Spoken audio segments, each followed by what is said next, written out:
मी सावित्रीबाई ज्योतिबा फुले बोलते. एरवे मी बोललेही नसते, पण तुम्ही माझ्या विचारांचा घोटून घोटून घात केला.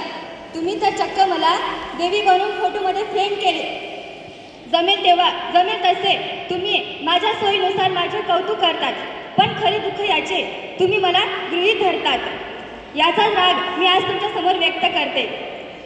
होय, मी सावित्री बोलते. होय, मी सावित्री बोलते. ज्या माझ्या मुलींच्या शिक्षणासाठी मी शाळा काढल्या, पण मुलींनी काय केलं? मुलींच्या शिक्षणासाठी मी शाळा काढल्या, पण मुलींनी आधीच्या काळाच्या मुलींनी संस्कार जपले.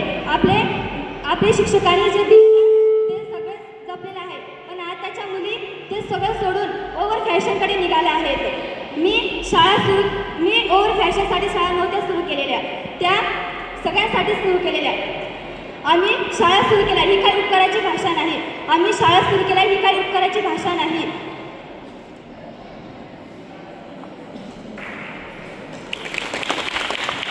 आजच्या बाजारू समाजसेवेसारख्या बँड बाजा नाही. मी विसरून गेले होते की कोणकोणते विष पचवले आहेत. मी विसरून गेले होते की कोणकोणते विष पचवले आहेत मी मुलींच्या शिक्षणासाठी. ती धारधार तलवार होती, ती विद्येचा अलंकार होती. ती धारधार तलवार होती, ती विद्येचा अलंकार होती. ती प्रेरणा होती, ती आशा होती. ती प्रेरणा होती, ती स्फूर्ती होती. ती अशी स्त्री होती जी समाजाच्या भितरी कधी डगमगली नाही.